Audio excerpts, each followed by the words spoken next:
Good morning, everybody. Welcome to the show. We are live on YouTube. We are live on TikTok for now. Welcome to the show, everyone. Give me a call, 253-263-1540. 253-263-1540. Welcome to a Monday. Welcome to the show. Good morning on TikTok. Good morning on YouTube. I have not fully integrated these cameras yet. We'll get it done together. Welcome to the show, everybody. Good morning. Hey now.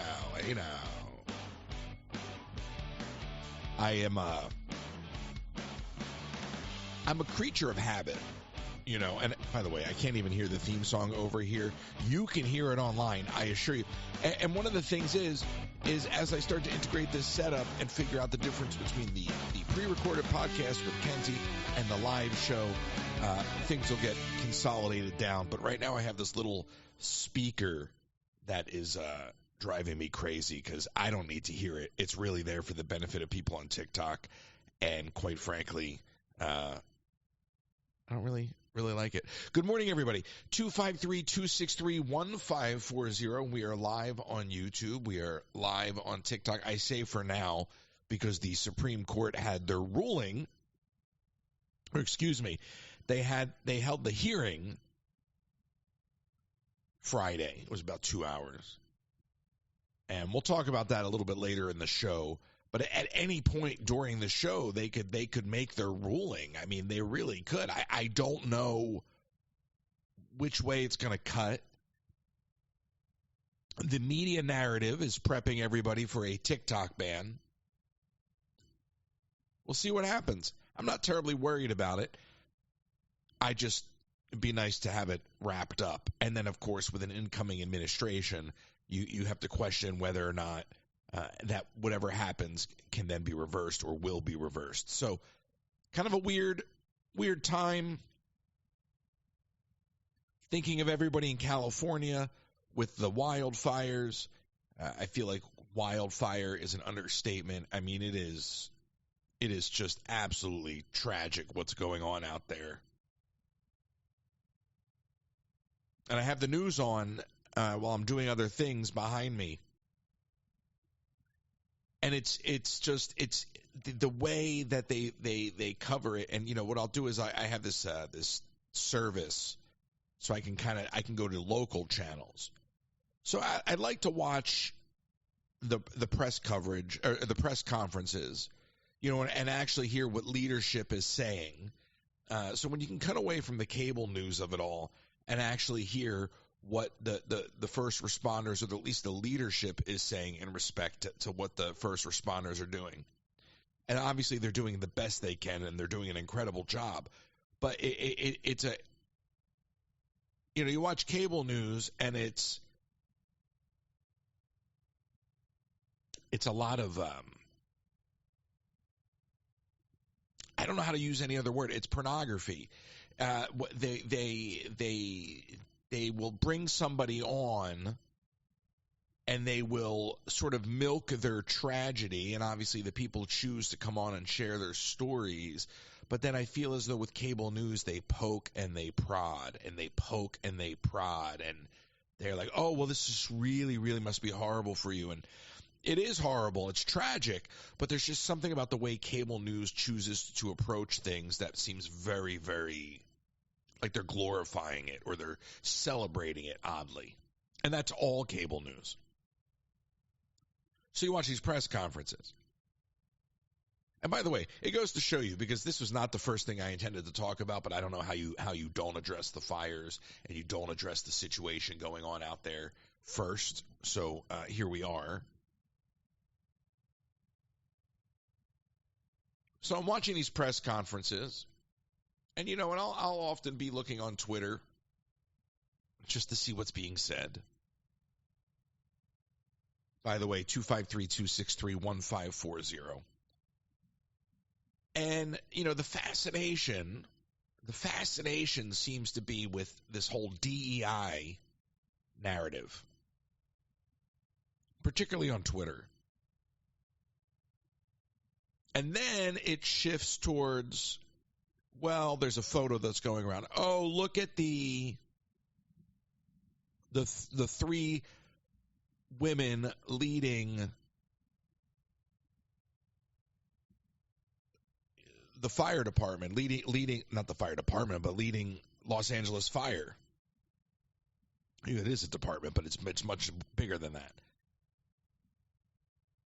And then it's like, oh, well, look at them. They're all lesbians. They're all minorities. All these different things. And my first thing is to go look and realize that that's three people out of a much larger leadership team that is Los Angeles Fire. And then on top of that, I have to ask myself, what is the obsession with people? And Kenzie and I touched on this yesterday. But what is the obsession with people that don't look like us or don't remind us of ourselves? You know, and then we use this corporate term to hide behind what is really just overt bigotry. And I find it interesting, particularly when we start to talk about sexual orientation. I find it particularly interesting that in a country that is so uptight about sex, that the most conservative folks, well, I shouldn't just say the most conservative folks, but the most extreme folks on both sides, and I don't even like the term sides, but they are there, in a nation that is so uptight about sex, we are so obsessed with other people's sexual orientation. Who cares what the leadership is doing? Who cares what anybody is doing behind closed doors? I care what they're doing out in public. And that's where the real problem is. The real problem is what's happening out in front of our faces. And while our first responders are out there doing everything that they can possibly do, it is the overt failure of leadership that we should be focused on and not worried about what anybody, anywhere, is doing. Who cares? It is so stupid to me. I'm so mystified when you reduce it down. And again, Kenzie and I talked about this yesterday. Under the Influence is the name of the podcast. This show, the show I do with Kenzie on the weekend. So wherever you listen to your podcast, if you're listening now on YouTube, thank you. If you're listening on TikTok, thank you.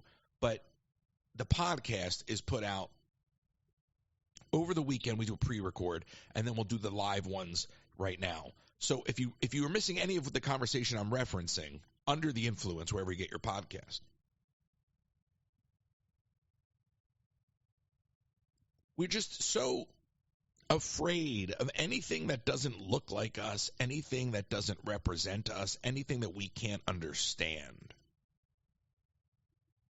And I'm mystified by that, because when you reduce it down to just the fact that people spend so much time obsessing over other people's differences as they relate to them. In other words, what does it really, really matter? At the end of the day, there's a whole bunch of people who have just had their lives upended.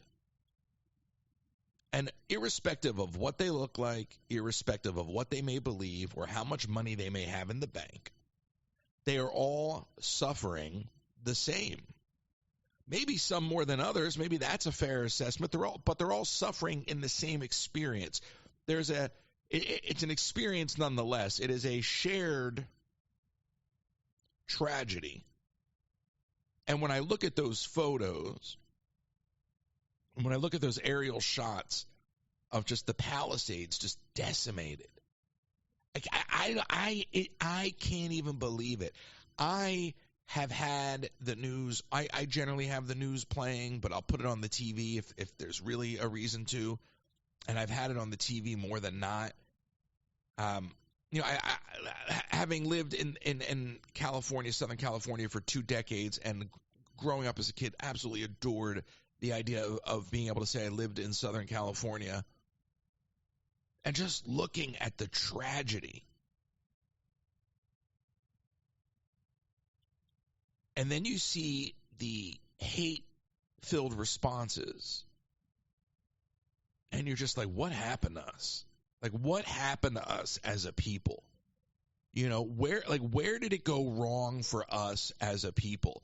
Because there was a time where we didn't talk about things like politics. We didn't talk about things like sexual orientation.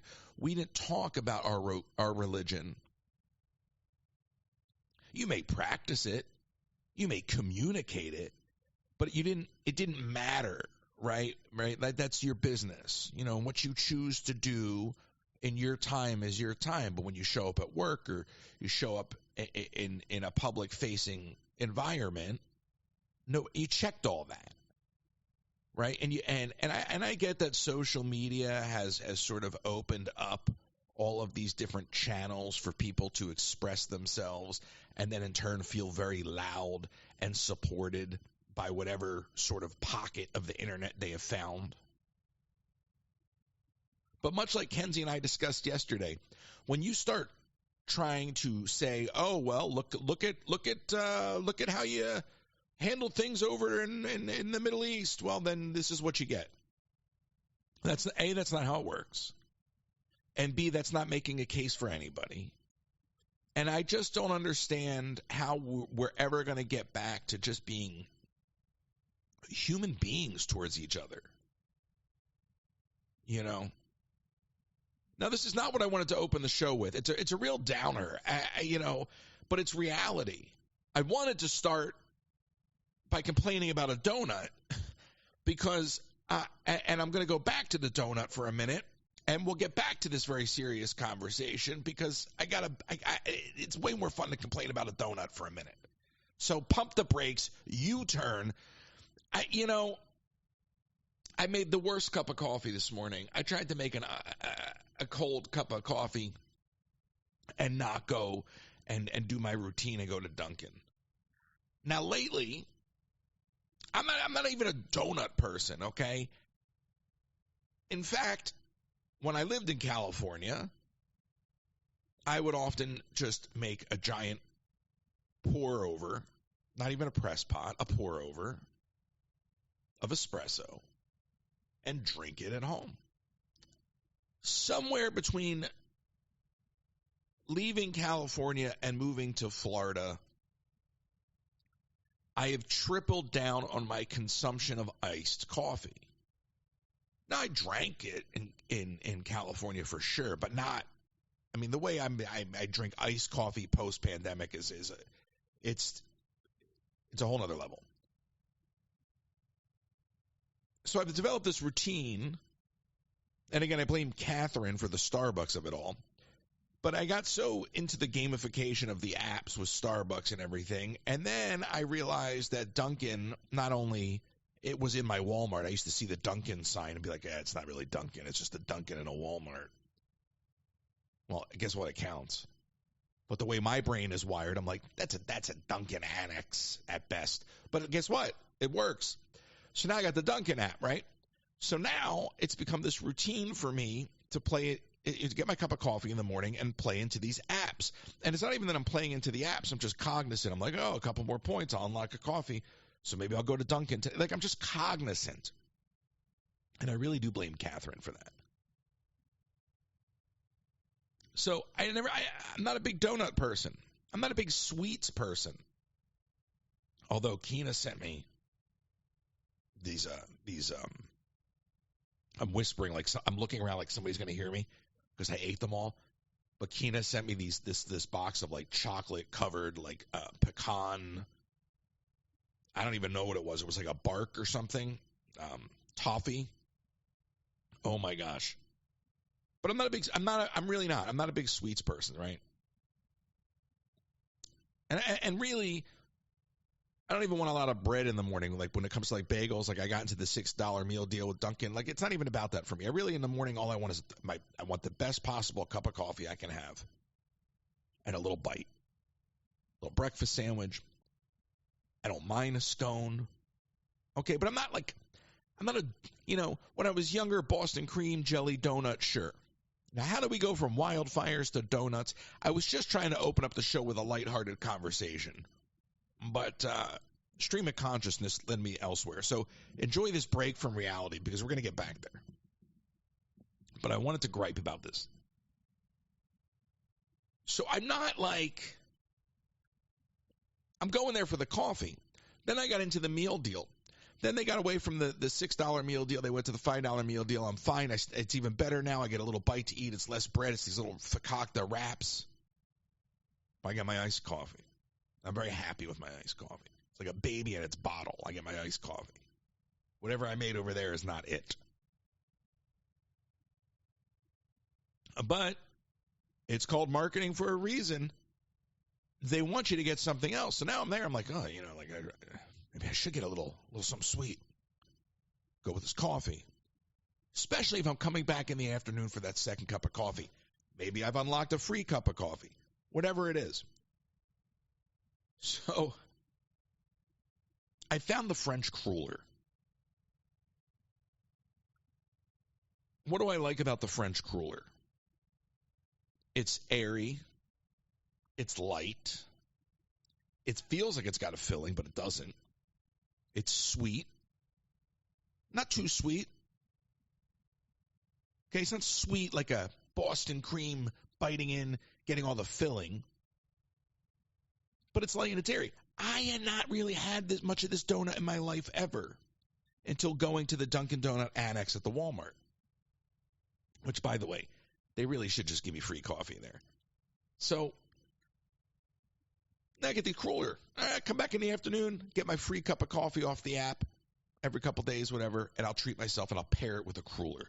Now they're winning because I'm paying almost $2 for a donut. All right. And now I start to think about the margins. And actually, I have in my mind how much money this Dunkin' Donuts is pulling down a month, occupying just a couple square feet of space in the Walmart. But I've gone from not acknowledging their existence to thinking about their business model and their revenue. So anyway, I get into this cruller. Well, for the last week, I can't get it. I'm going in. I don't know if I'm going in too late in the day. I don't know what's going on, but they're wiped out of the cruller. So now, because I don't want a donut covered in a whole bunch of dreck, okay, which is Yiddish for crap, all right, I get the old-fashioned donut. And there always seems to be a rung or two of those up there because it's plain, but it's more calories. All right. It's a thicker, cakier donut. So now it's just more of everything. The cruller was less calories. All right. Not that I'm counting my calories, but it says it right there. So my brain has absorbed the difference. Okay. It's light. It's airy. It's sweet. I don't even mind getting two of them. Okay. It's still better off than two old fashions. So now here I am. I'm chasing the cruller. I haven't seen this cruller, and I don't want it in the morning when I get breakfast. I don't want that. I just wanted a little bite, a little nosh with my large iced black coffee in the afternoon. And I can't get this cruller.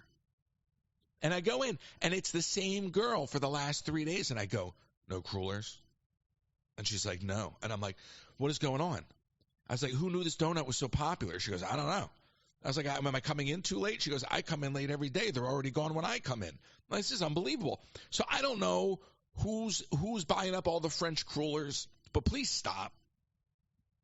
Because at some point, I'm going to finish this show, and I'm going to upload it, and I'm going to think, geez, I've done enough work.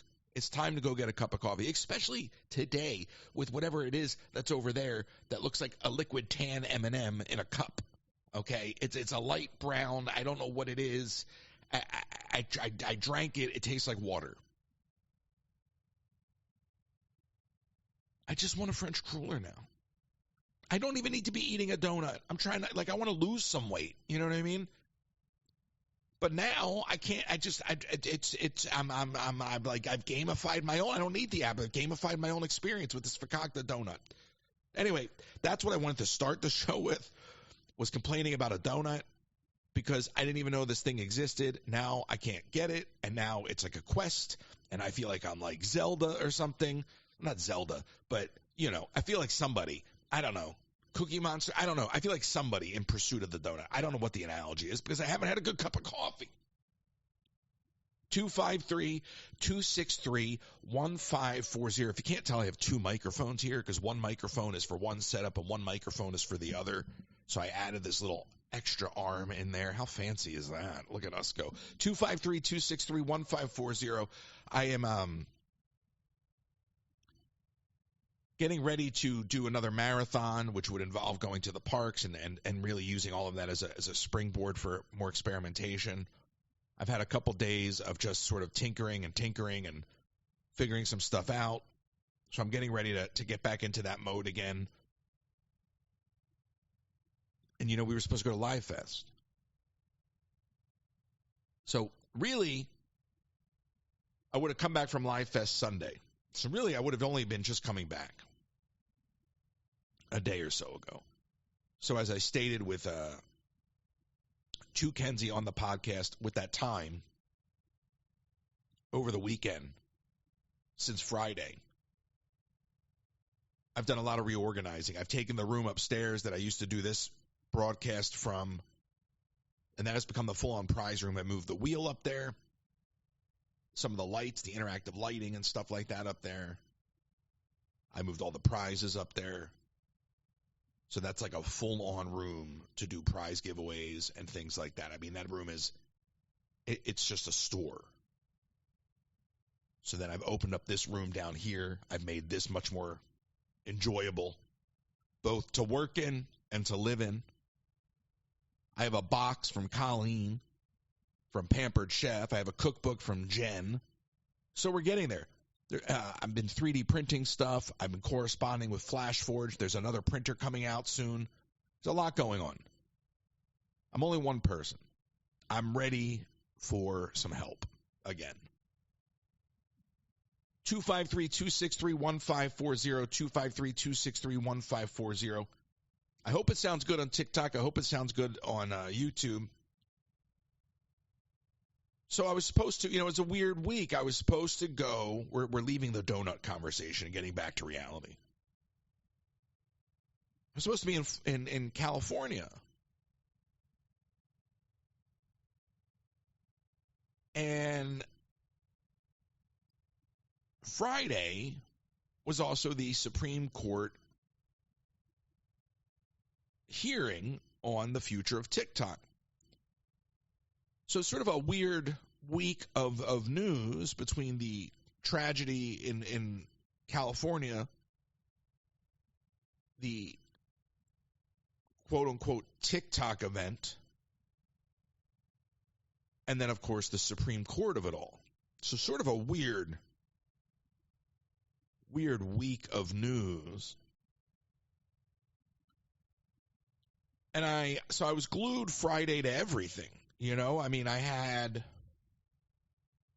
the TV on behind me, getting the feed with the fires. I had my laptop open in front of me, listening to the Supreme Court hearing, which went on for a couple hours. I feel like it went on for 3 hours. It might have gone on for over 2, maybe not quite 3, somewhere between that. And it's weird. It's a weird time. We're entering a new administration, and all these folks out there in California are still fighting these fires, and these winds are picking up, and these folks are gonna be faced with having to rebuild, and I don't know how they're gonna do it. And what frightens me for them is that leadership is so bad. Leadership is so bad on all fronts. I mean, the state leadership, the federal leadership, it's just so bad. And when Gavin Newsom can't take accountability, and I know they got to deal with the tragedy first. I mean, listen, what are you going to do? You can't start firing people and having people resign in the middle of all this. I think that's just a terrible idea. But I think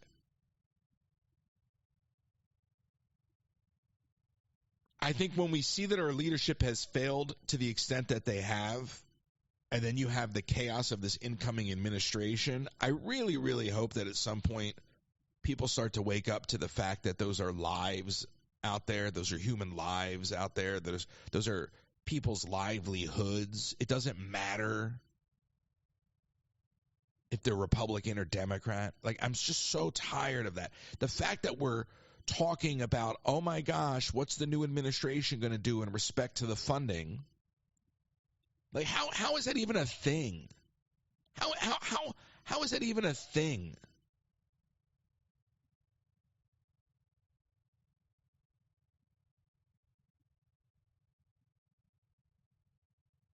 And then you introduce Elon Musk into the equation. And I understand sometimes the guy's trying to help, and I don't know what he's actually doing out there. But I'm tired of seeing him pop up everywhere. I mean, he's like the Seidler from Seinfeld. You're like, when did Elon get here? I didn't even hear anybody walk into the room, and then boom, there's Elon Musk. And he doesn't exemplify any decorum. So even if he's trying to be helpful, I find his presence anywhere to be highly disruptive.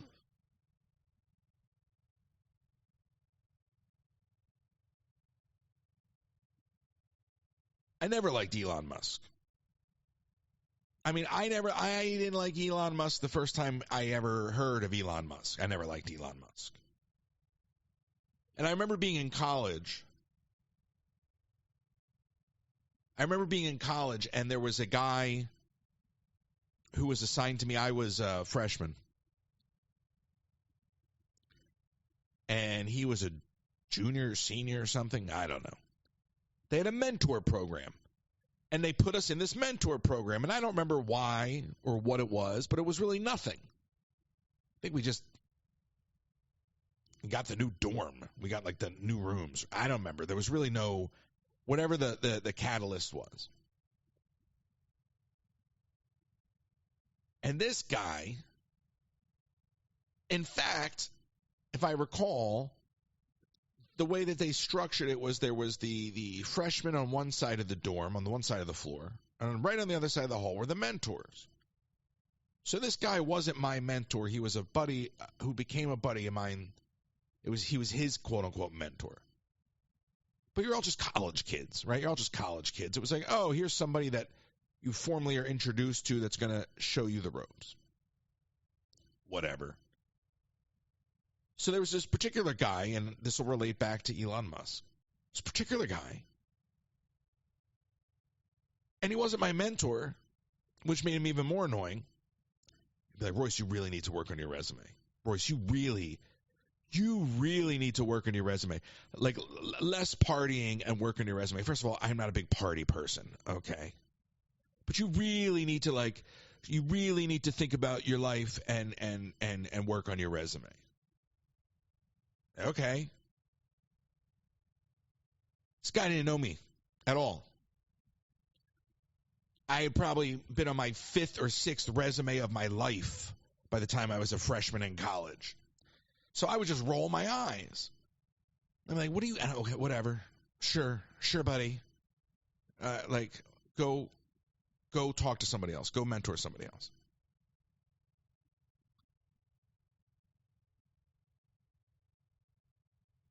Couple years out of college, Facebook is popular. And I guess at some point, I don't know where Elon comes into the cultural zeitgeist particularly, but I know that this guy was very, very big into Tesla. And he was on a waiting list to be one of the first to get a Tesla. And he was like, Elon Musk is my man crush, and like all of these different things. And I remember seeing these posts and being like, ugh. Like, that was my response. I was like, ugh. Like, I always knew you were kind of a doofus. And then I saw that. I was like, ugh. Click. I'm like, I don't want to follow that guy anymore. That's fair. That's what social media is. Now, what I didn't tell you is I introduced him to his wife. That's a whole different story. So kind of weird how these little you have these sort of moments of energy where you meet somebody and you never see them again, but you're like, oh yeah, I remember like that guy. I was talking to someone, and then he came over, and boom, bada bing, bada boom, they met each other, and they're married. Now they have like 4 kids together. And I never spoke to him again. I just remember seeing him on Facebook out of college and realizing that he thought this is way back, like during the release of the first Tesla. Him being like an Elon nerd and being like, oh, my man crush. And I'm like, ugh, I always knew you lacked judgment, right? So anyway, I digress, but that must have killed 6 minutes. So all of that to say, I can't stand Elon Musk. I don't want Elon Musk involved in our government. I don't want Elon Musk involved in anything. I don't trust him. I feel like he's a bad villain because he's not that smart, but he's got enough power and reach and money. And then I also feel like, there's the whole cult of Elon. And if you push back and you say you don't like Elon Musk, then, you get a whole lot of grief because, oh, look at what Elon's trying to do. But Elon's not trying to do anything. And even Steve Bannon apparently came out the other day and said Elon won't have any access to the White House. So wait to see how that plays out, because Elon, to me, comes off like a toddler with way too much time on his hands and access to an airplane and a bankroll. That's what Elon Musk is to me. He's a toddler. So I don't know what he's doing in California. I hope he's helping. I'm tired of seeing the man pop up everywhere. Yeah, I take great umbrage with the lack of leadership and the poor leadership out there. But right now, I think that you need to everybody needs to focus on the crisis, the tragedy at hand, because it's still going on. But when it's done, there needs to be a mass evaluation, because it is a critical failure. And then I'm watching these interviews, and they're thinking, well, the water system was never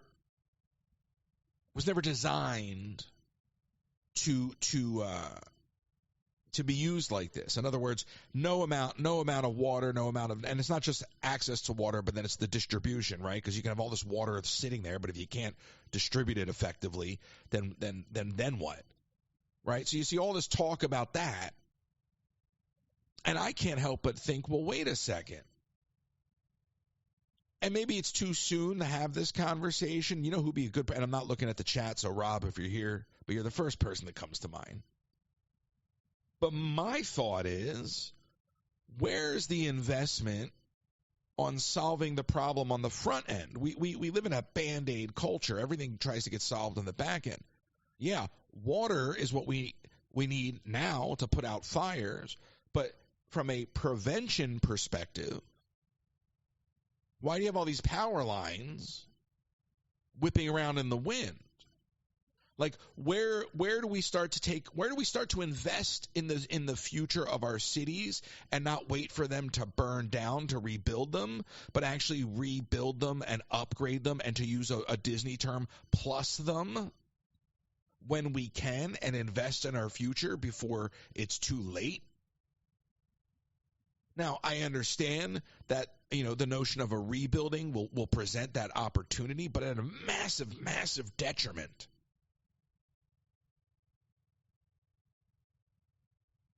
But that's what I would ask.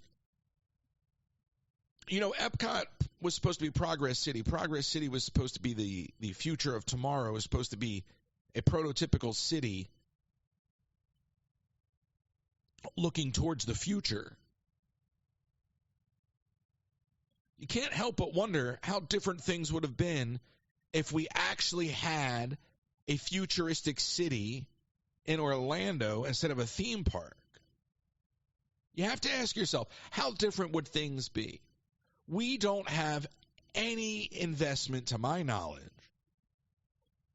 in the cities of tomorrow, in futuristic, and I shouldn't even use the term futuristic cities. They're smart cities. Do we have any investment in smart cities in this country? Because it's not futuristic, because it's now. It's no longer, that's what was so crazy about Walt Disney. He wanted to build a future city in Orlando that in many ways would have doubled as a tourist attraction. But imagine where that city would be today if that foundation was built when he wanted it to be built. Now, people are just arguing over rides and re-themes and all that kind of nuttiness. But his idea was so much bigger. And then you look and you realize how much time has slipped away in respect to that. Do you see Elon Musk building a smart city? No. Could he? Yes. I know Mr. Beast built a city for a dumb TV show. But where is our investment? I mean, it's one thing to go, oh my gosh, what a tragedy. I can't believe. I get it. Like, it's happening in real time. But how did this happen? You know, and in the moment, yeah, we got to deal with the problem at hand.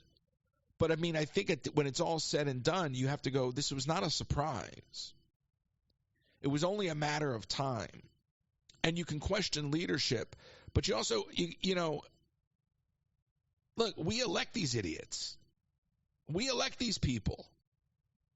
You know, so at a certain point, we got to start taking responsibility for our actions. And if we don't like our leaders, then we have to start replacing them with ourselves. Right? I mean, that's the real talk. You know, because it's so easy to point fingers at leaders and blame them for failure. But get off your butt and run and take over these offices. You know, there are far smarter people out there than Gavin Newsom and Karen Bass. Unfortunately, these are the leaders in this moment.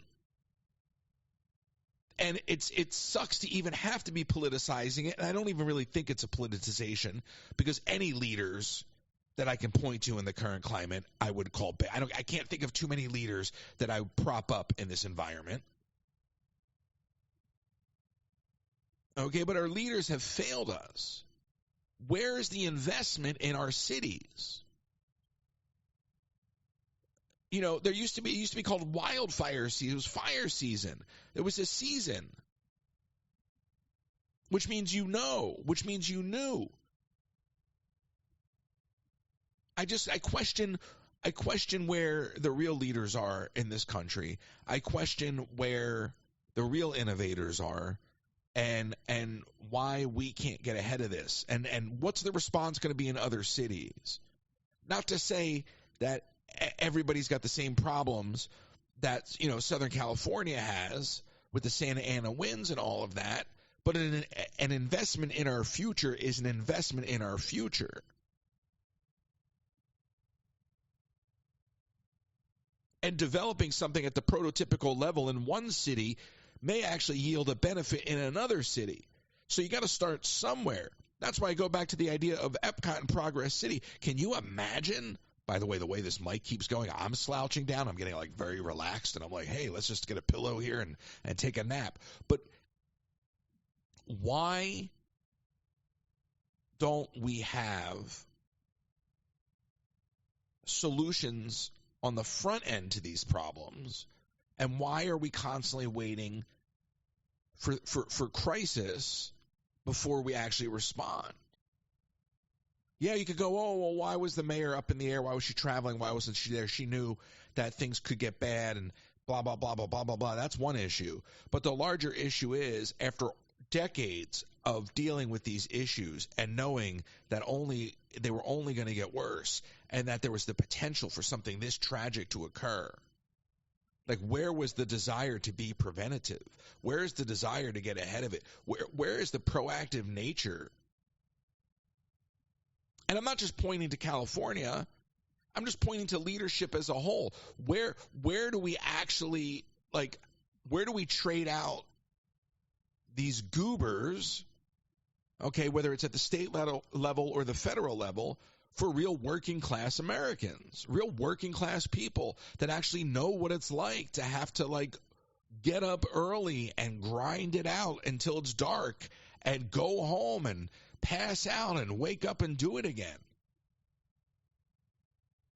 You know, those are the kind of people that I want leading. The people that actually know how to get their hands dirty. The people that don't just know how to get things done, but get them done themselves. You know, when I see that video of Gavin Newsom, here's the thing. If you're a leader and you're in a situation like that, the last thing you're supposed to do is to even remotely push blame on anyone below you. Okay? He's the governor of the state. He may not know what happened, but what happened to the phrase "the buck stops here"? I don't have all the answers, but I am the governor. It is my responsibility, and this is a failure of epic proportion. And we will not stop until we get to the bottom of it. On my watch, my failure, the buck stops here. Where is that kind of leadership? I'm not saying you have to have all the answers, and I'm not saying everything needs to go off without a hitch, but just stand up there. Like, pull up your trousers, okay? And I mean that in more ways than one, even though I didn't when I started to say it, but you'd Google it, okay? And own it. Even if you're not responsible for it, own it. These are my people. This is my state. This is my tragedy. We will get through this together. I will lead you through this crisis. No. He was squirming when that woman came up to him when he was trying to get on the phone with the president. He was squirming. He was squirming. Not squirming as much as I squirm when I look at that photo of him lying on the floor with his ex. You know the photo. I squirm every time I look at that photo. But sometimes I Google it on purpose.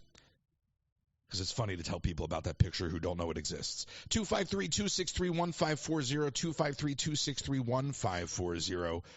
It's the recovery that I'm thinking about, and they're not even through the tragedy. It's just sad. It's just sad. It's just really, really sad. It's really, really sad. And then on top of that, you know, not that I personally care about the Olympics, because I don't like the Olympics, and I know people are going to think that's a crazy statement, but I'm not a big Olympics person. I think it's a lot of wasted money. But LA is supposed to host the Olympics. I can't imagine that's going to happen now.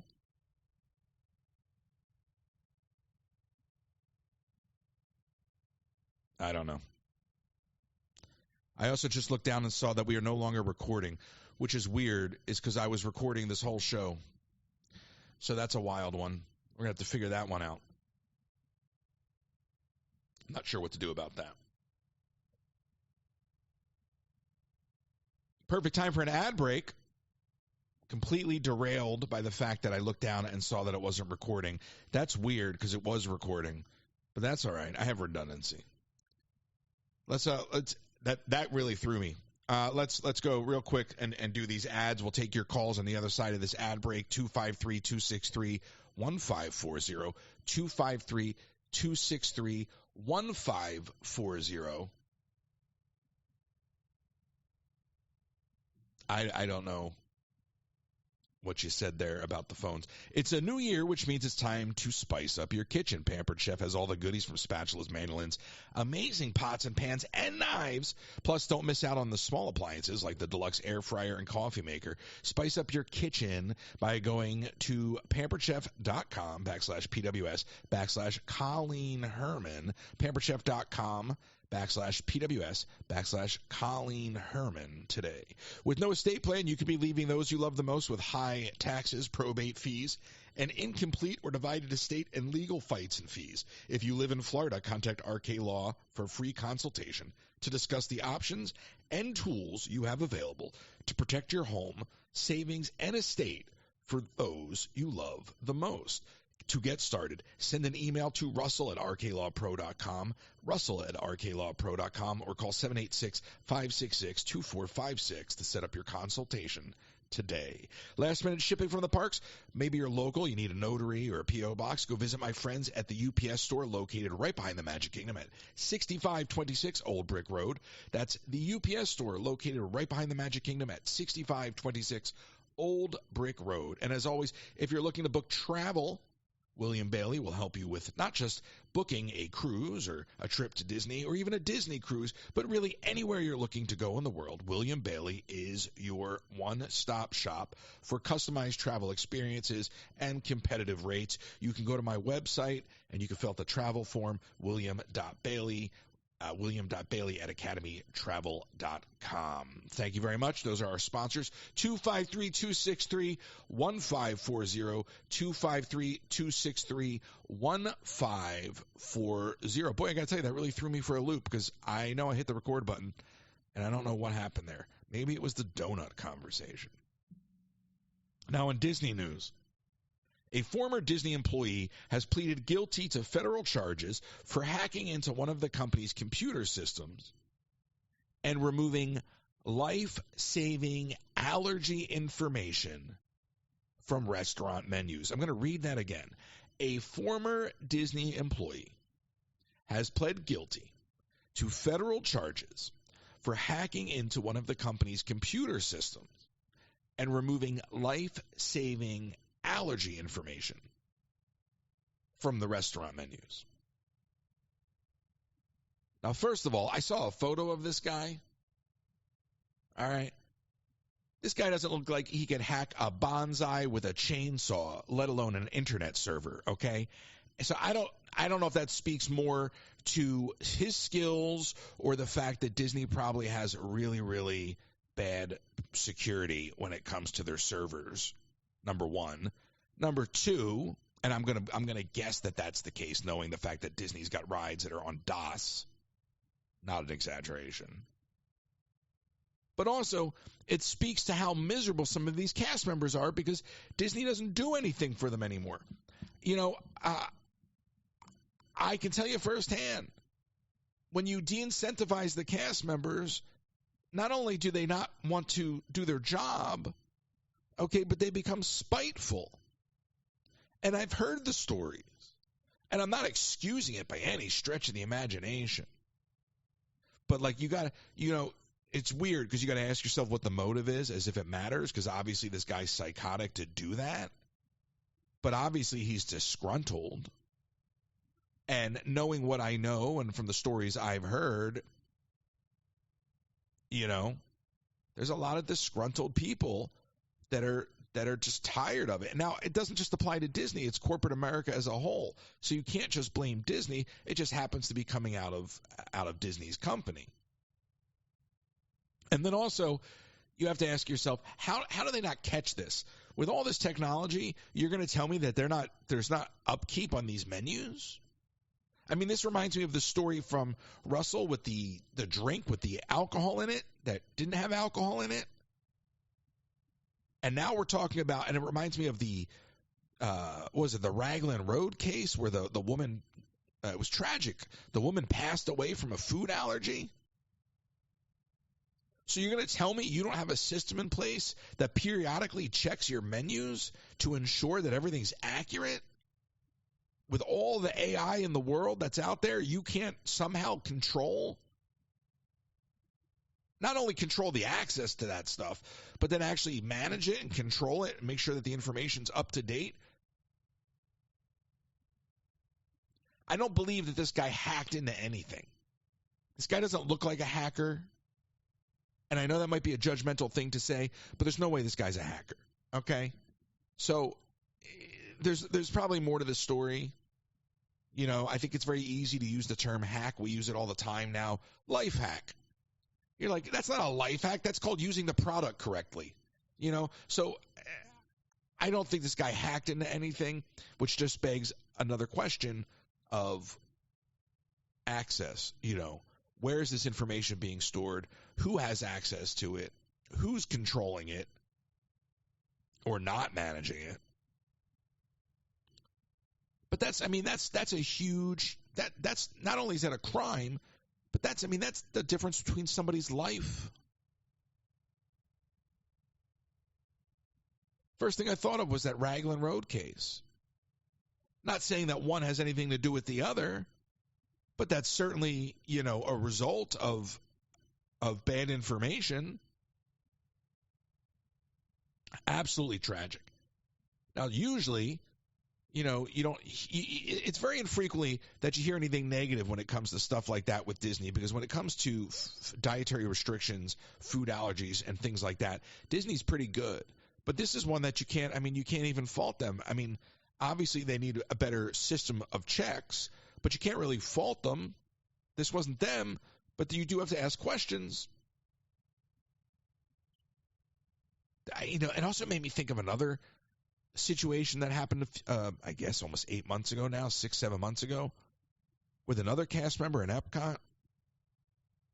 And it comes to my attention that story didn't get a lot of press. And it's funny how that works, but there's definitely some strange people out there in the world, and some of them are definitely being employed at Disney. But I don't blame Disney for that. That's a world issue. That's a world issue, for sure. Now, sticking to the Disney side of things, the conventional gripe is they've gotten so lazy with these remakes. And they have. But they're coasting, and you have to ask yourself why. And then you have to ask yourself, can you fault them or do you fault the consumer? It's like the culture in many ways allows the remakes, right? They're making money. Maybe they're not making money hand over fist like the originals, but like playing it safe seems to work. I saw a comment. This is more parks than movies, but it's in the same vein of what we're talking about. And this person wrote, "My son and I love amusement parks, kid's 12.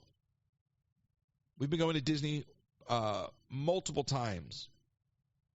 We also go to Legoland. I'm paraphrasing. Legoland, Universal. I realized that we don't care about the theme at all. All that matters to us is how much fun we had on the ride and how long we waited." And, from the movie perspective, I guess you could use that theory, or you could use that comment as a theory.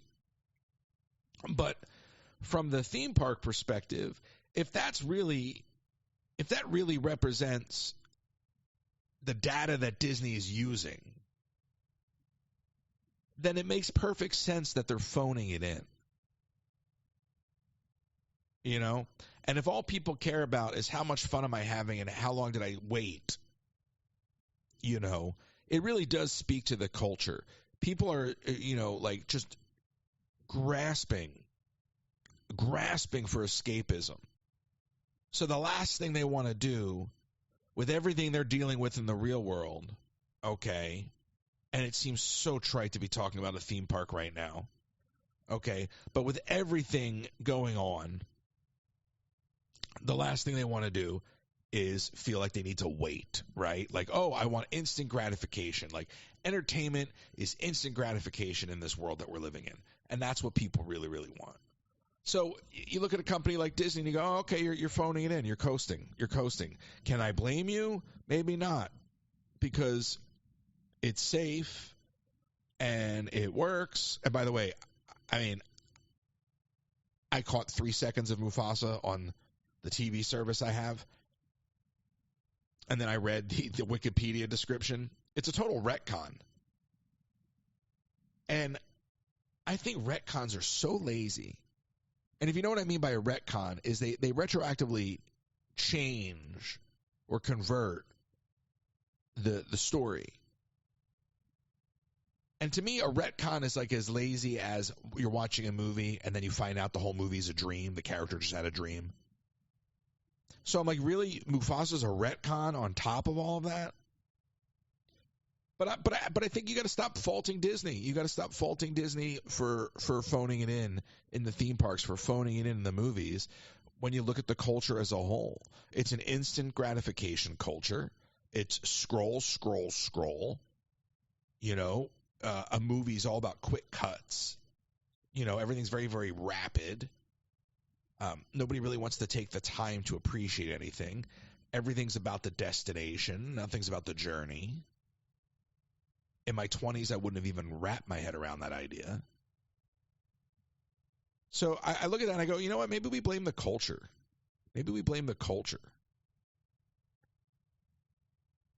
It's so easy to look at these companies and look at our leaders and point fingers and blame people.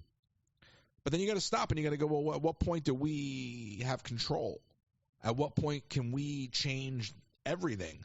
The way we treat other people, the way we consume things, the way we elect leadership. I mean, it really does all start at the local level. It really all does start with how we choose at the local level to carry ourselves, to treat other people.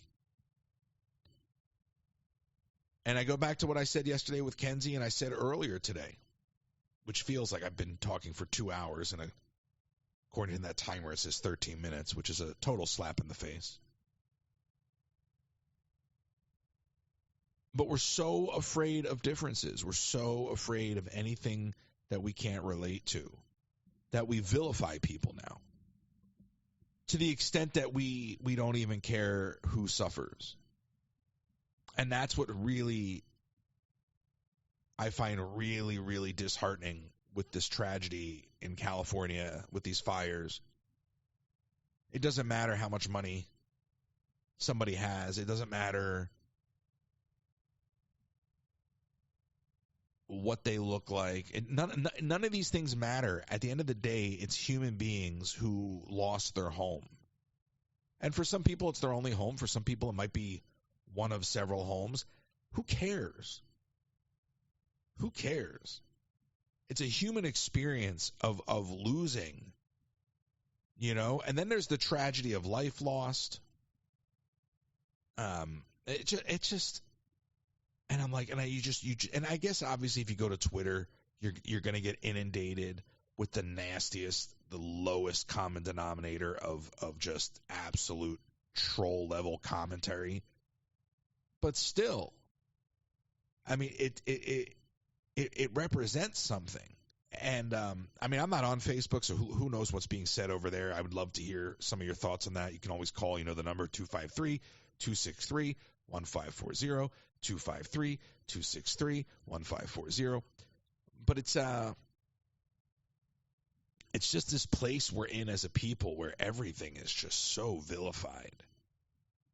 And there's just no understanding for anything or anybody that doesn't match your ideologies or your skin tone or your preferences. It's just wild to me.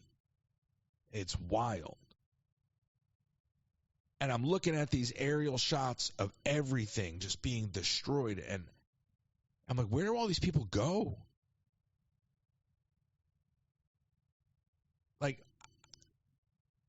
that's my number one thought is, where are all these people going to go? I mean, California is huge, but still, like, where are they going to go?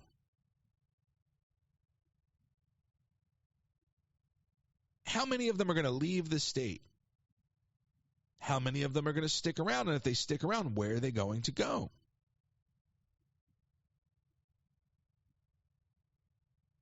How many people won't recover from this? How many people won't find their way back into a home? Because that's a reality too.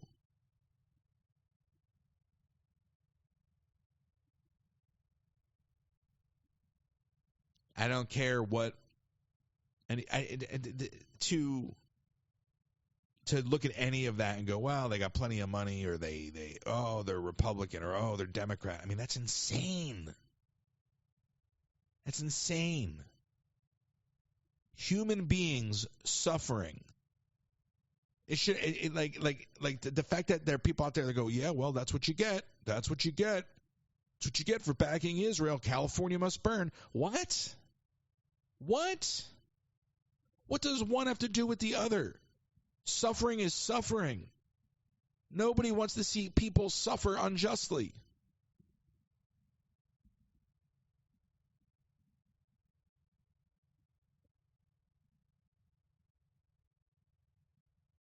It's a crazy time we're living in. It's a crazy time. You know, and then I go back to this new administration, and you look at the way they're presenting it. I mean, it's like CNN the other day. Like, I'm glad that people are more dialed into politics than ever, but maybe I'm not. Maybe because it's for all the wrong reasons. But like CNN is talking about like the appointment hearings coming up for the new administration, and I thought it was like an Apprentice promo. And I'm like, this is where I go, like, how did we get here? Like, how did we, honest to God, how did we get here? I remember being in the 3rd grade. I remember opening up a textbook, and the term global warming was in the textbook. You know, it was taught. It was taught.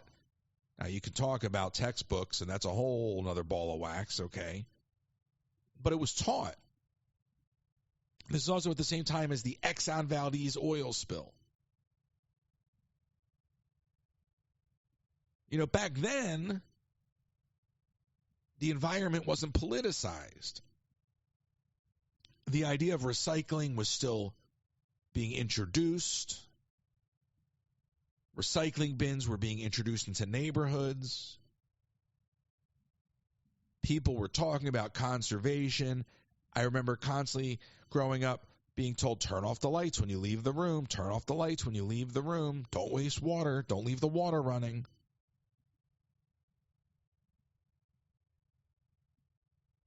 And then at some point, that all became politicized. And I just don't know. I don't know. It's very depressing. I don't know how we got, and again, I've always wanted to see more people being, dialed into what's going on, myself included. Okay? So, like, yeah, great. I'm glad there's more people that are dialed into cabinet appointment hearings, but not because we're watching the sinking ship. Those are the wrong reasons to be invested in something. Not because it's train wreck television. You know, maybe if people were watching and paying attention and invested in these things because of the potential outcome, because people were actually trying to affect change, then maybe our culture would be different.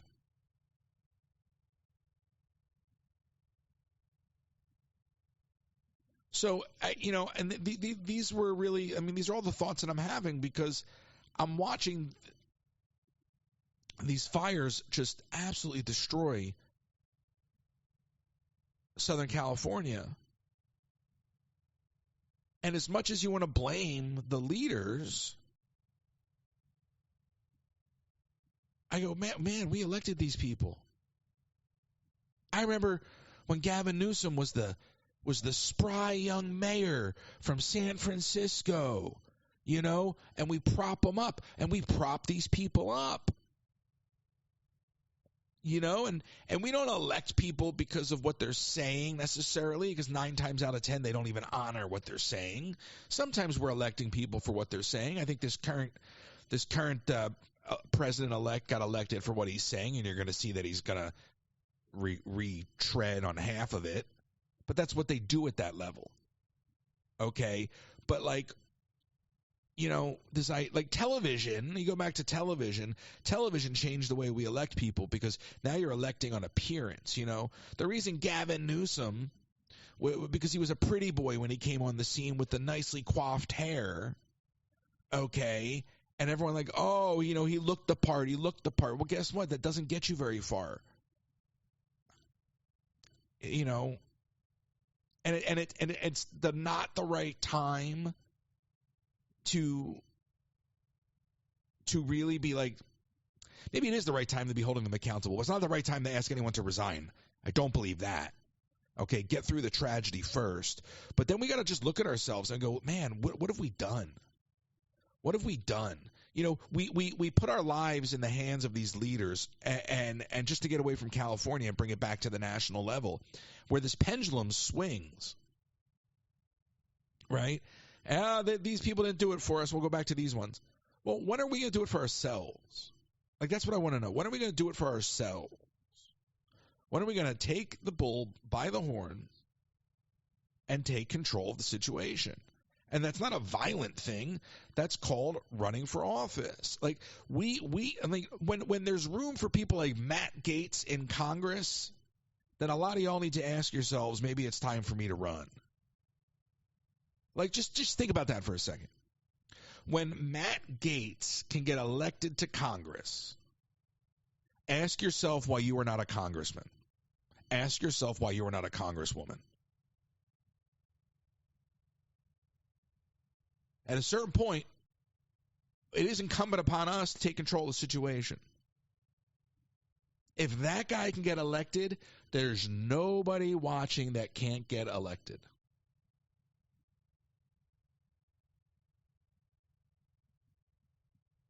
You've been on a hold. I don't have any phone calls.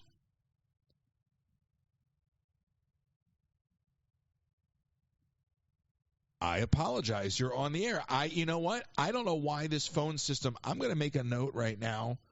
Why is this phone system not refreshing? Hello. That's okay. Not like I had anything important to talk about, but I would have loved to have stopped talking 10 minutes ago, maybe 2 hours ago. Well, you have a lot to say.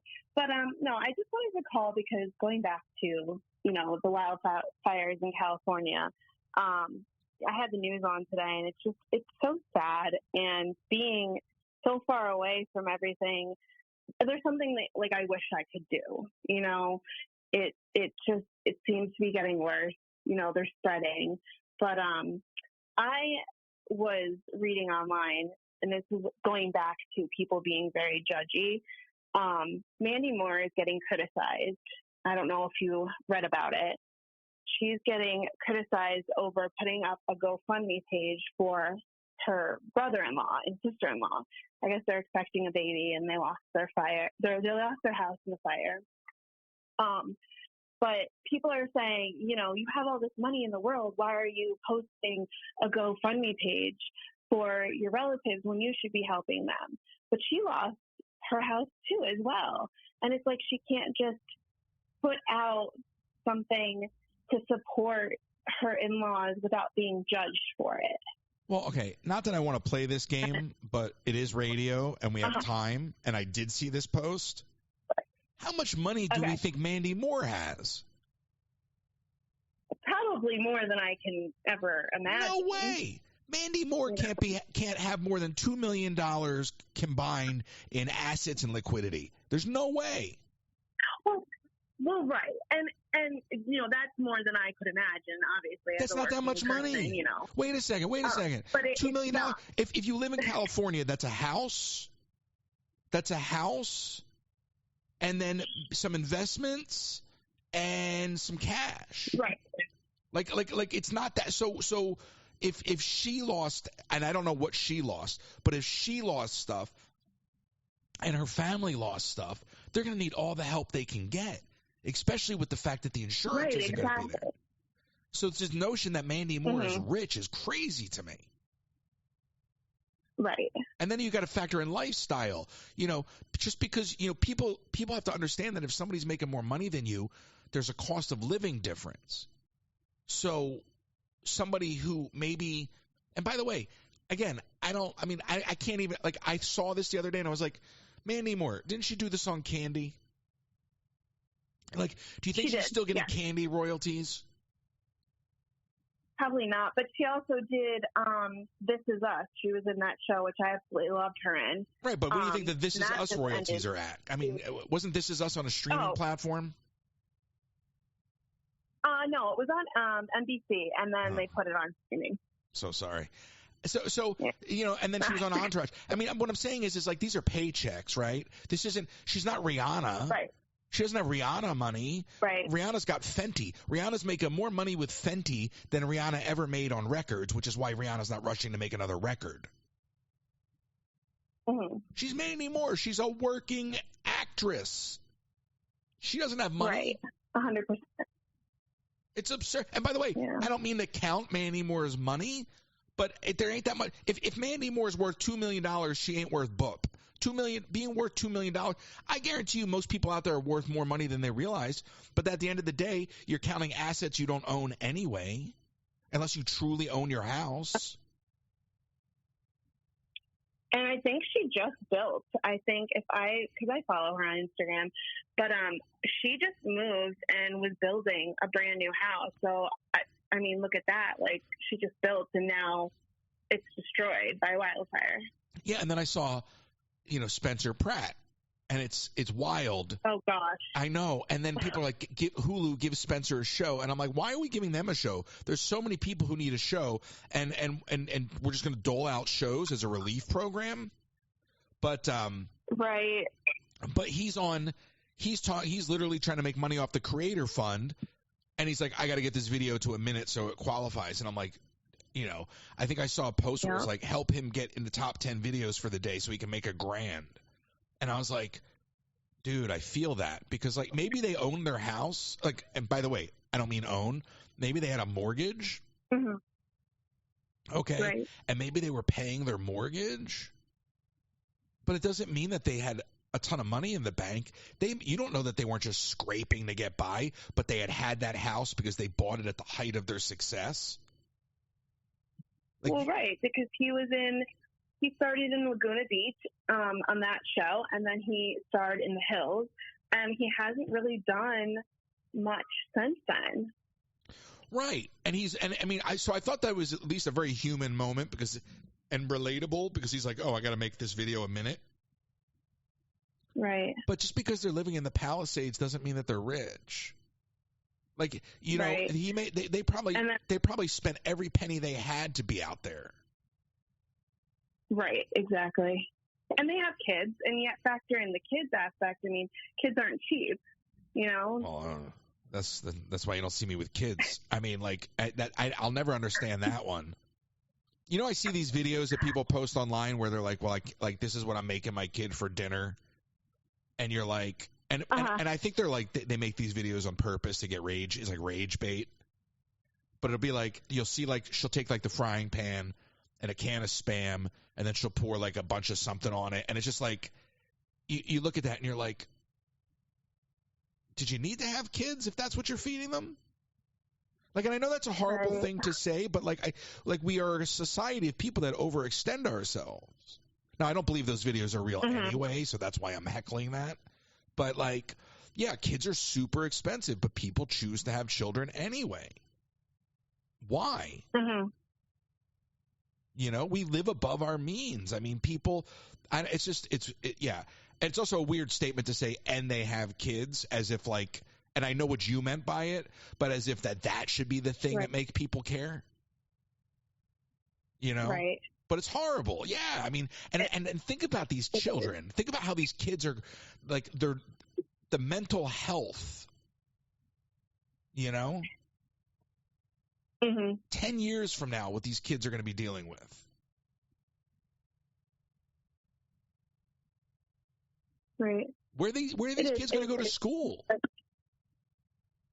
I don't know, because their schools are probably all, they're all destroyed. I'm telling you, I see that photo of the Palisades, that overhead shot, and it is just heartbreaking to me. And I can't wrap my head around it, though. Like, it doesn't seem real. Right, exactly. I couldn't imagine, like, I'm going and living my life day by day, but like, I'm not dealing with this tragedy, and it's just, I can't. I don't even know where I would begin. No, I don't know. And again, the way, and I know people can hide behind their keyboards, so it makes it easier, but the way people will just say some crazy things like, oh, well, like even it was some Disney blogger, some guy that's been around forever. It wasn't the Tom guy. It was one of these other ones. And it was Twitter. And it was a picture of Mark Hamill. I guess Mark Hamill lost his home. Oh, right. Mm-hmm. And Mark Hamill was a huge anti-Trump guy. And the tweet was something to the effect of, I'm not going to say blah, blah, blah. This is horrible for anybody, or something like that. And I'm like, then you basically are just saying it anyway. Like, wow, like you're basically like saying like karma's a bitch to this guy by tweeting that. You know what I mean? Like, and I'm like, why? Like, why are we that caught up in our quote unquote beliefs that to the extent that we have to vilify somebody to the point of like, you lost everything and I might be okay with it and I might actually even celebrate it. Like, that's horrible. That's horrendous. Right. And you got to look at it like, if roles were reversed and that was happening to them, would they want somebody to say that to them? Probably not. But why do we even have to introduce those differences into the conversation? That guy would have been better off not sending that tweet. Right. Just don't say, if you don't have anything nice to say, don't say anything at all. The irony. Kind of thing, you know? But going back to Spencer Pratt, like just for a little bit, there's a creator that I follow. I won't mention his name because I stopped following him. He's very toxic. But he was friends with Spencer Pratt. And he put a video out about how Spencer went live and basically, you know, his mood was down because he just lost his house. And he's like, oh, well, I sent him a Pegasus or something. And he didn't even say thank you. Like, he had the audacity to just be like, oh, okay. And I'm thinking, so you're doing that because you want somebody to see that you're giving. Like, you're not doing it because you want to give. You want the attention of giving money. Right. And it just turned my stomach. Like, if we're going to be supportive and we're going to give money, like, do it from your heart. Like, not for somebody to give you a shout out and be like, look at me, like, I have all of this money and I just sent you this and you could care less. It's mind blowing. Well, that's another. I mean, that's a whole genre of video, and I can't stand it where there's like somebody will be like, go up to a homeless person, and you know, do that whole ruse where like, I don't know, it'll be like a banana. Be like, do you want this banana? And inside the banana is a bunch of money, and only the camera can see the money. And you're like, you know what? Just turn off the camera. Go help somebody out if you have the money, and stop doing it for the views. Because like, you helping somebody to benefit yourself is not helping somebody for the right reasons. So yeah, like if you really want to help that dude out, send him a Venmo. Right. And then if he's not giving you the attention that you wanted, then it speaks volumes to why you did it in the first place. And then obviously going to make that content, it only reiterates the point. Mm-hmm. That's the problem. That is the parasocial issue with gifting as a whole. Mm-hmm. That is a huge problem that I have with TikTok, which is why, quite frankly, if TikTok goes away, I won't miss it. You know, YouTube is trying to embrace that. I think if TikTok goes away, YouTube would abandon that in a heartbeat. But I don't. I think that the idea of gifting is attention-driven. So it's not just I want to support you, but I want everyone to see that I'm supporting you. So the bigger, splashier, most lavish thing I can send is going to get the most attention, and then everyone's going to be talking about me for 5 minutes.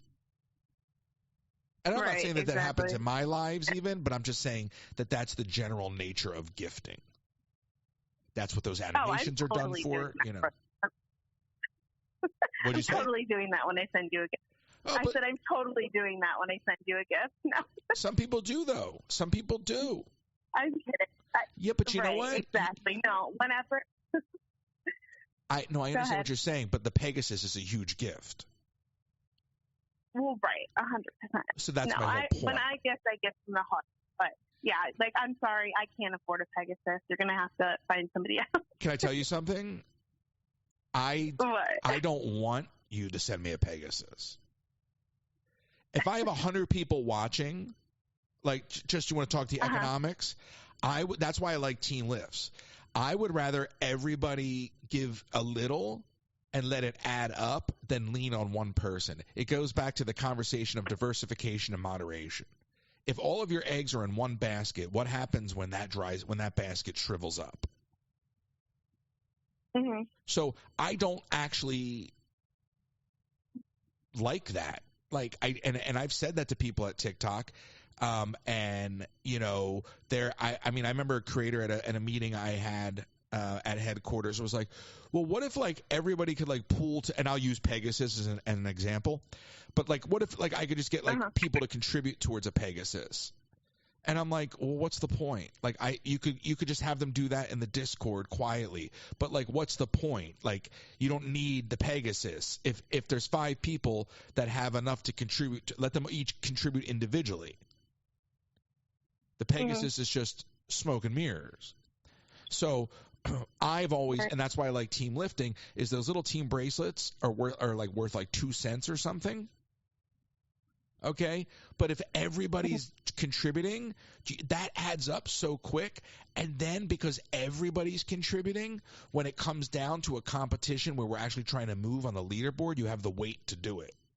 It's not scalable to rely on one person for revenue. It's a wild concept. But that's just me giving you inside baseball. It's another reason why I don't really care if TikTok goes away. I, with this podcast and other things, have been trying to diversify my revenue. I don't want to lean on the audience. I would much rather Colleen be a sponsor and people go check out Pampered Chef and Colleen's products and transact and feel like they're actually getting something, right? Because that's the traditional ad model.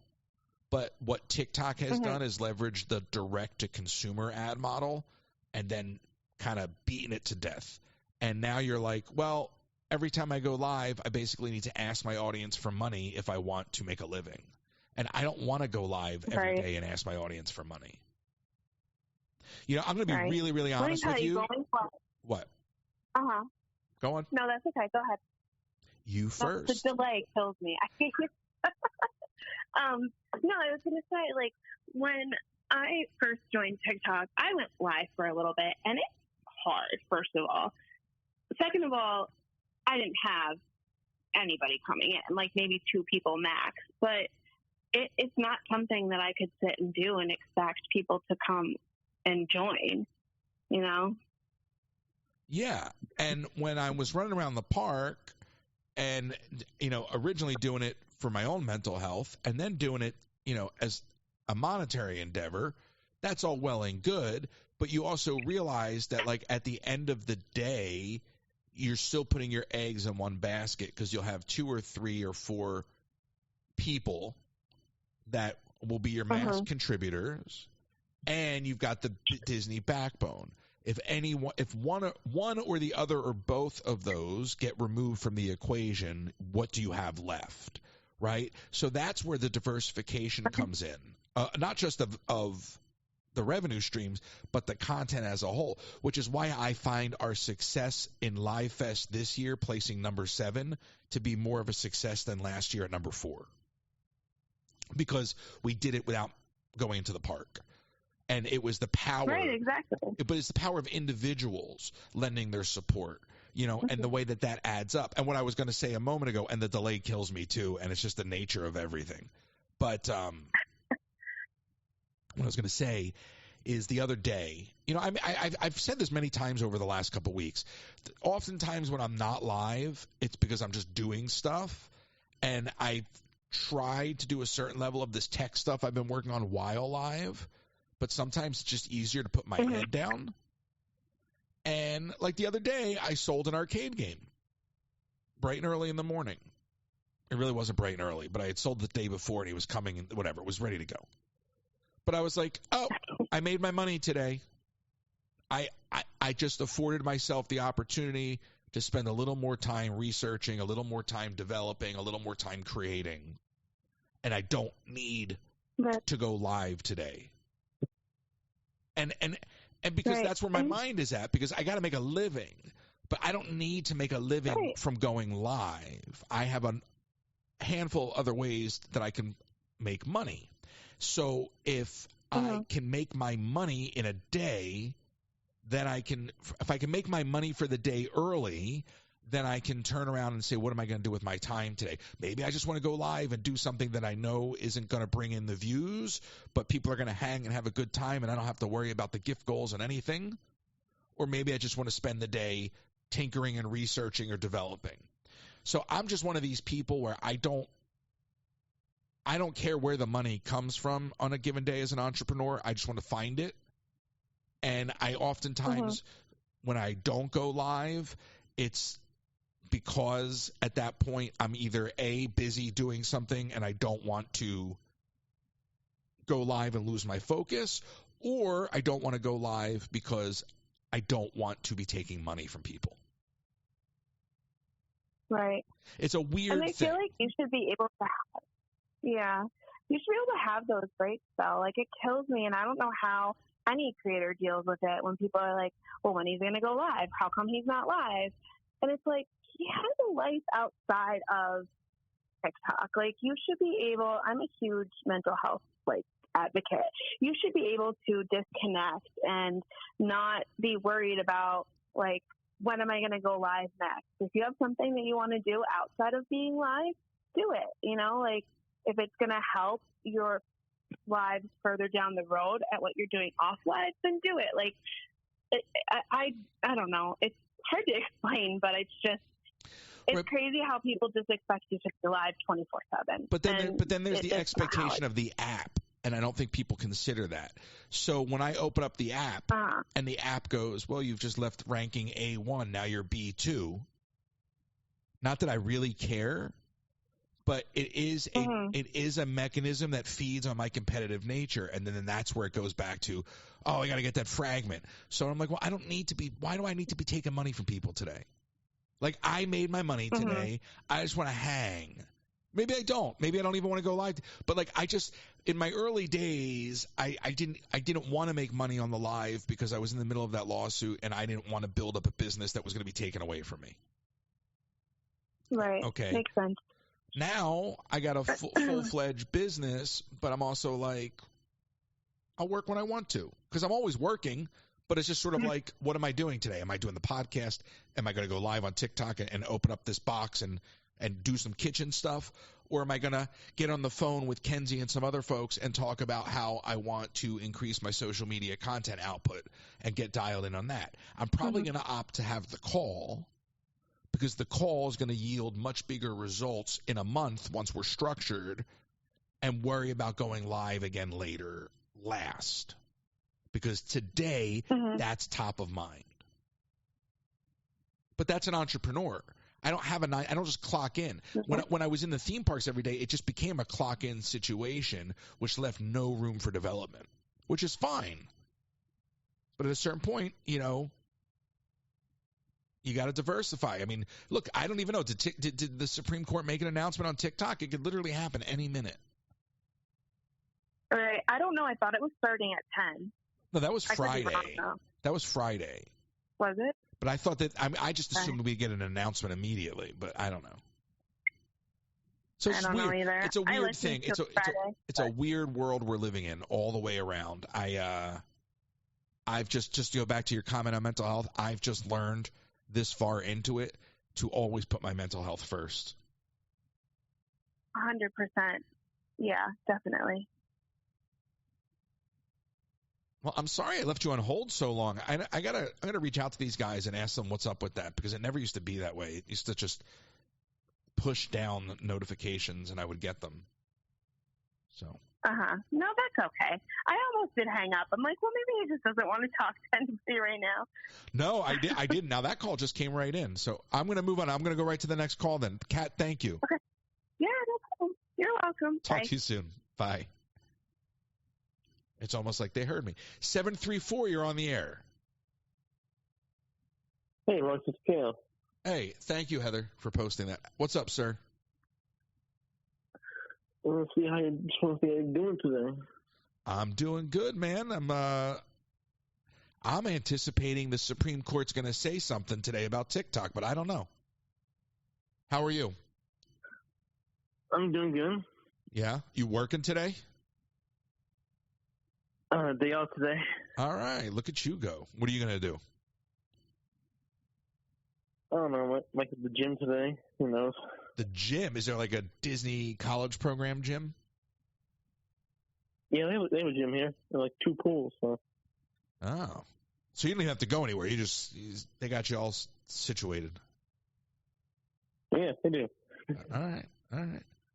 I will, Kale, you've been very helpful. I'm not going to get into the details, but Kale, you've been very helpful, so we'll talk. All right. Do you have any questions, anything you want to comment on, or no? That was it? No, that was it. I just want to say hi to you. So. You're just testing the phone lines?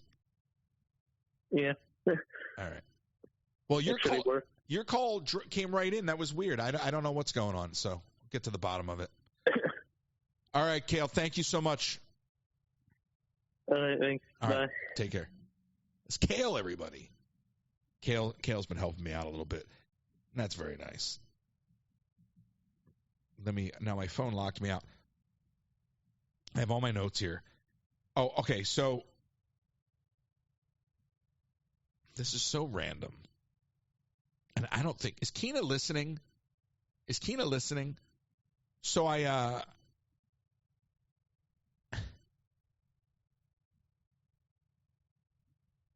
this is just the random message I get from Keena the other day. So it's like it's so offensive but not offensive at the same time, but so offensive.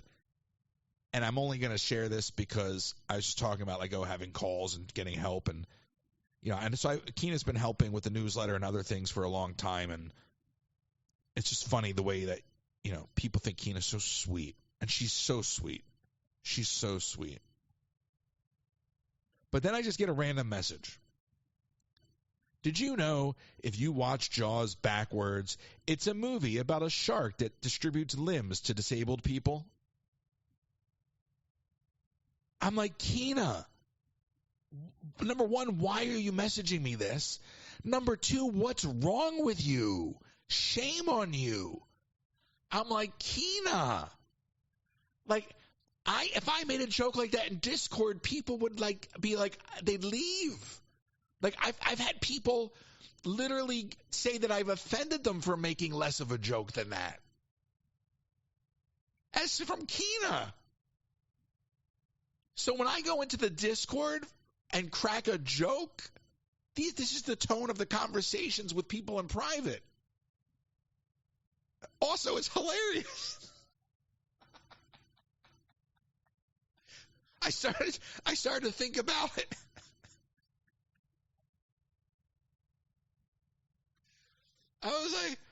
I'm like, I gotta, it's just you. I gotta get, oh my God, I have to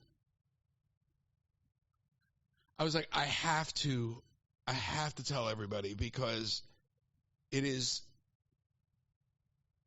just too much. And then if I say something like that, boom, offended. So, such is life. So there you go, Keena. That was in my notes to blow up your spot on that.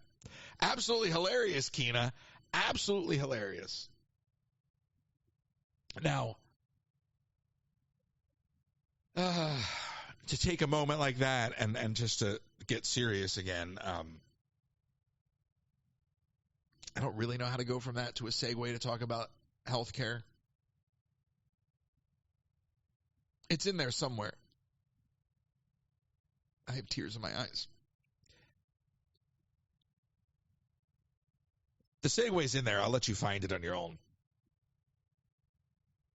But why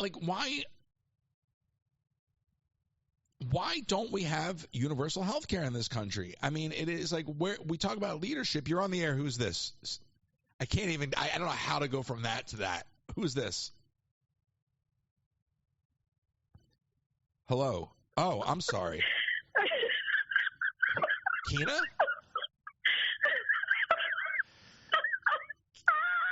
Keena? Yeah.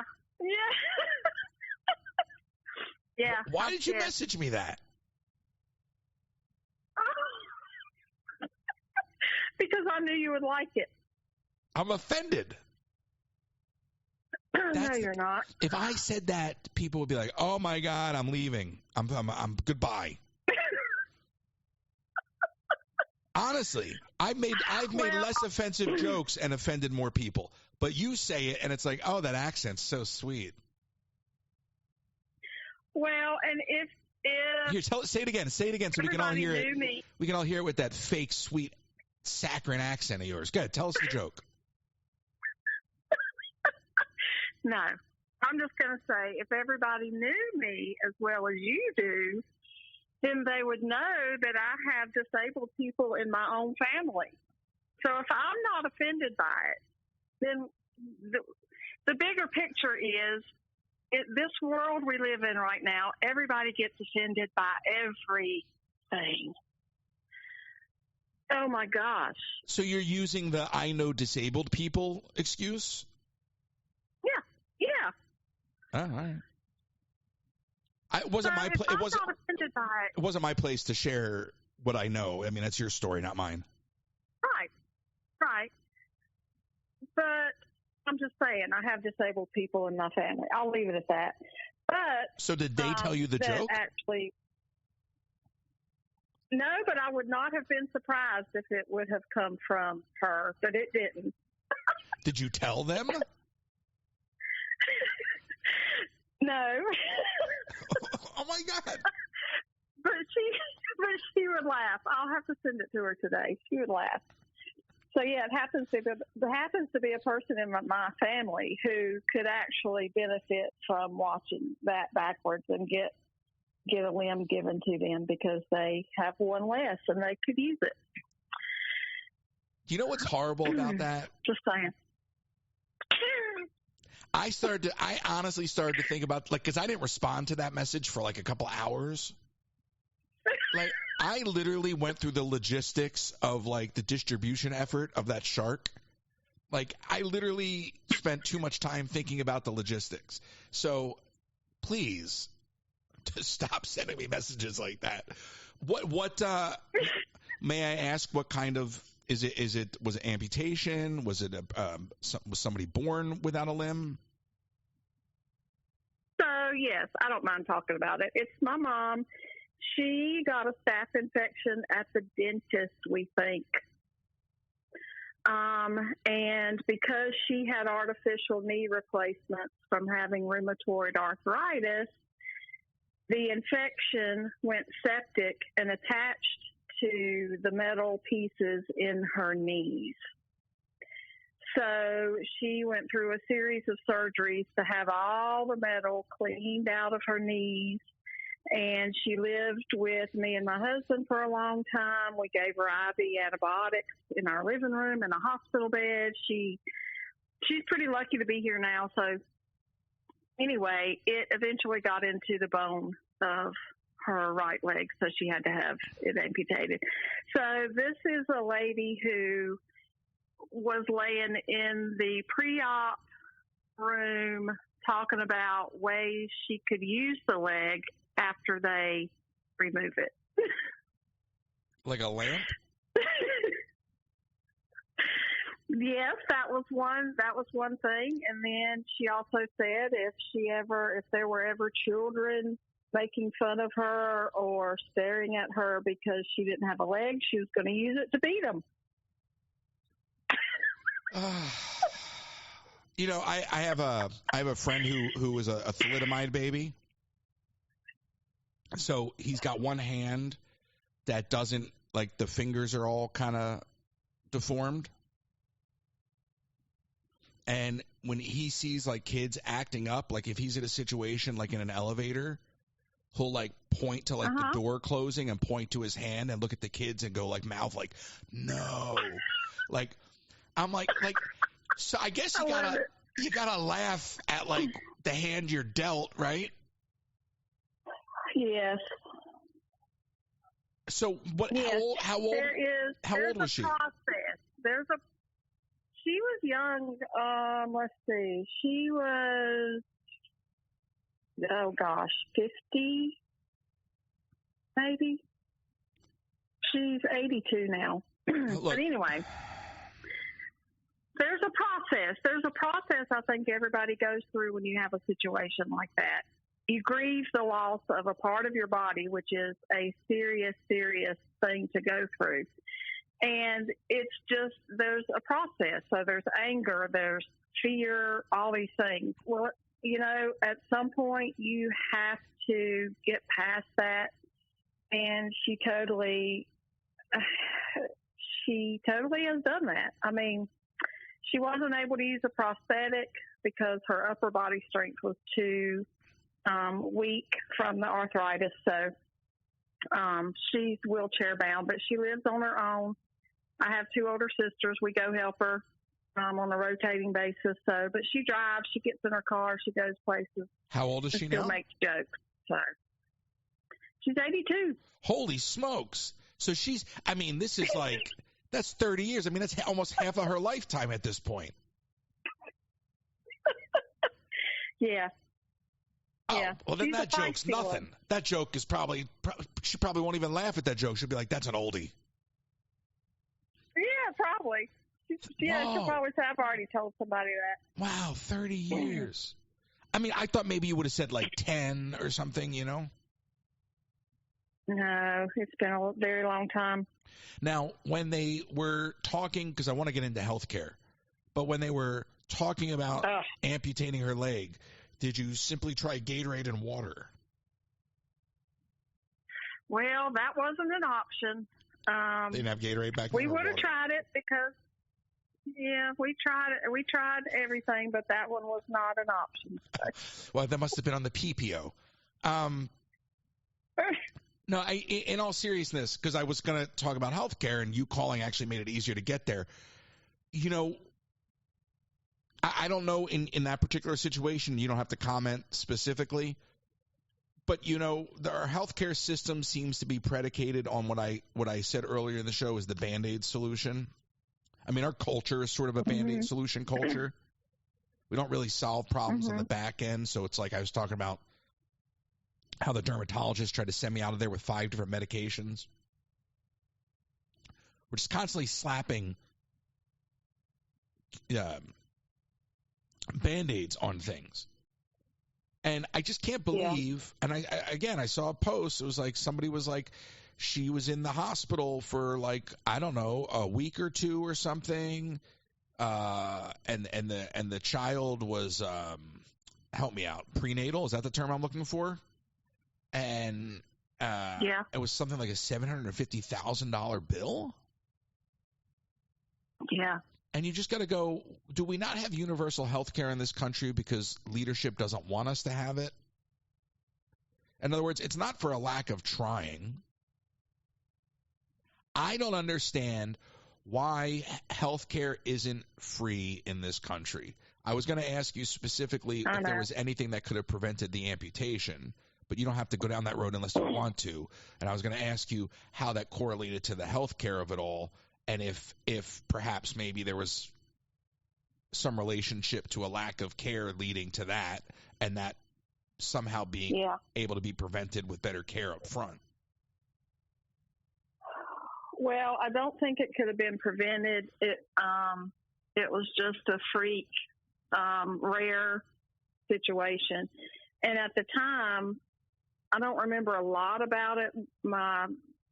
My sister, who was in banking at the time, dealt with all the bills and the insurance and all that. But I do remember from it that insurance was not a big help. So thankfully, the hospital that she was in for so long had funds that were put in place just to be donated to patients who could not pay their bill, which was my mom at the time.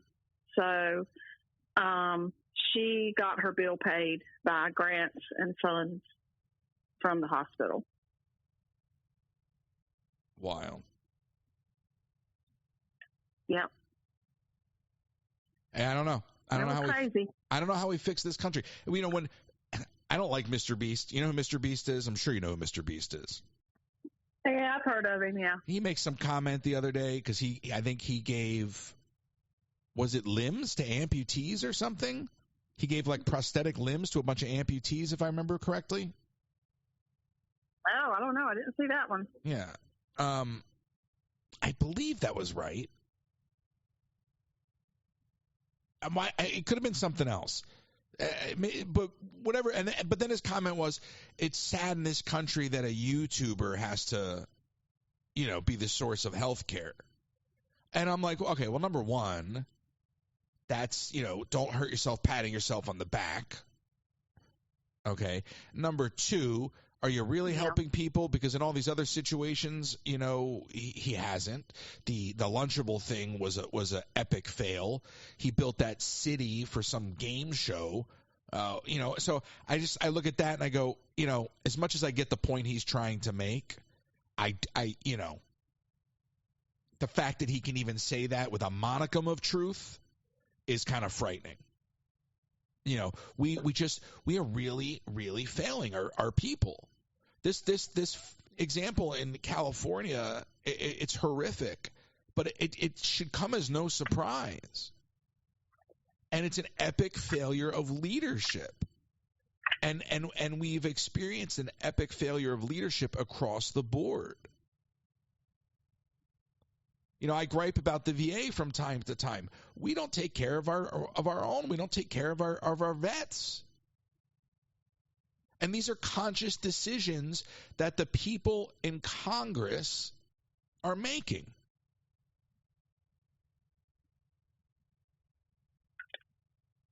So what do we do? Yeah, it's sad. Like, why don't you run for office? Why don't you be a congresswoman?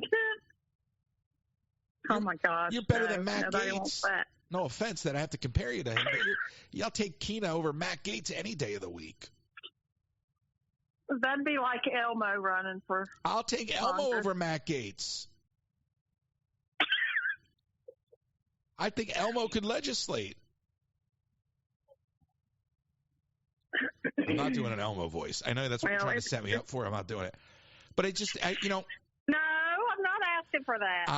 I just think that I think we get to a point where where when you start to evaluate things, you go, oh gosh, maybe the problem really is just us. In other words, maybe the problem isn't leadership. As much as we can point to leadership as being a problem, maybe the problem is that we've put too much faith in other people. Maybe it's just time that we take control of things and get it done ourselves. But we're always looking, Chief. So you go. We're always looking for a savior. I assure you, Elon Musk is not it.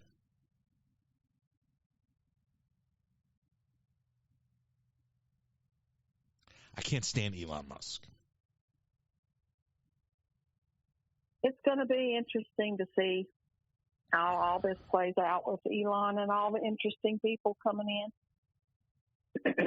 Yeah, but he's not. It's just he's weighing in on so many different. He's weighing in on so many different countries' governments. Like, one person shouldn't, and him owning Twitter has given him this sort of bullhorn. It's just too much power for one person. And I don't even know if power is the right word. It's too much reach. They call him Elmo, funny enough. Couldn't have planned this conversation any better. But they call him Elmo because it's Elon Musk. Elmo. Right. Okay. Right. But but that's not the Elmo that I want. Right. No. All right. Well, I got to go. I just had to respond to the last question. Sensitivity last of question. The joke. Does this rule apply to the sequels as well? In other words, Jaws 3D, if I play it backwards, is it the same experience in 3D? I bet it is. I bet it is too. All right, Keena, I'll talk to you later. I hit all the wrong buttons here. All right. Hey, Vazmir with you. Keena, everybody. Thank you, Keena. Oy vey. All right, let's go back to the ads. We'll wrap it up. We'll get out of here because my counter's off. I don't know what's going on. That really bums me out. Now I got to figure out how I'm going to podcast out the show. Let me do the ads, and I'll go back to the phones, and we'll wind it down. 253-263-1540, 253-263-1540. Those aren't the ads. That's my notes about a donut. It's the new year, which means it's time to spice up your kitchen.